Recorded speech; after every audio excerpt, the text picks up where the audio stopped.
We're going to do a little bit of upper body and core. So what we want to be doing, and also a little bit of glutes as well, a little bit of everything, we want to bring ourselves down into our push-up position.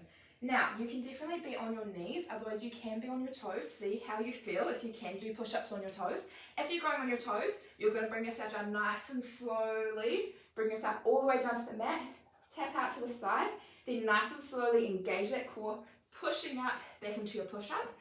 Otherwise, you're going onto your knees. Hope you can see my knees right there. I might move a smidge.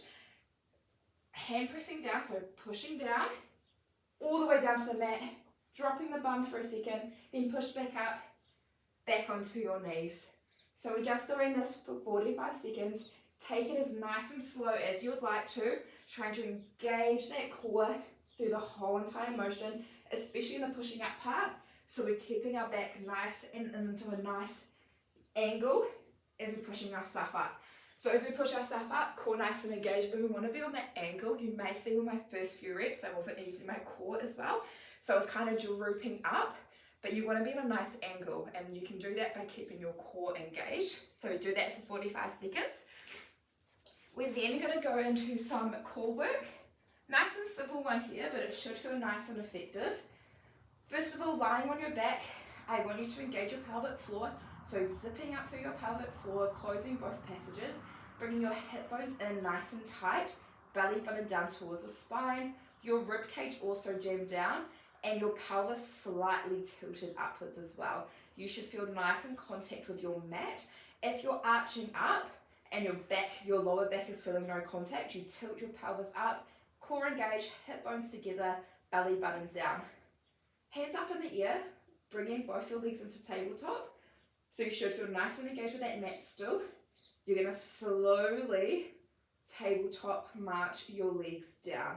You can exhale as you lower, inhale as you bring up. Exhale as you lower, inhale as you bring up. But you want to keep your core nice and engaged at all times. This shouldn't feel intense. However, you should definitely be feeling your core engaging.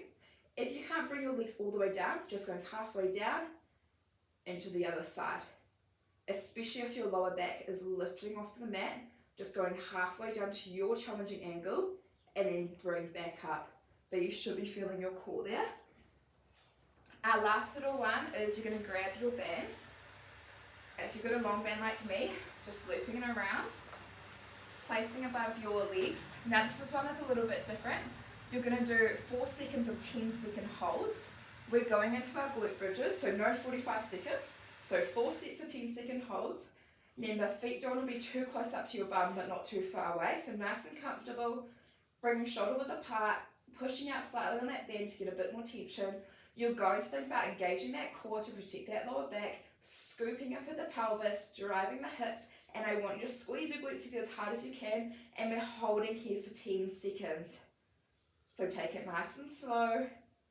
Got 5, 4, 3, 2, 1. Keeping that squeeze, lowering back down, having a breather, driving back up, holding for 10 seconds. So you'll do that for 4 rounds, 4 sets for 10 seconds. So really hold and squeeze at the top, keeping that core nice and engaged to protect that lower back as well. And then piece by piece, slowly lower back down. So that is a little bit of a full body workout there.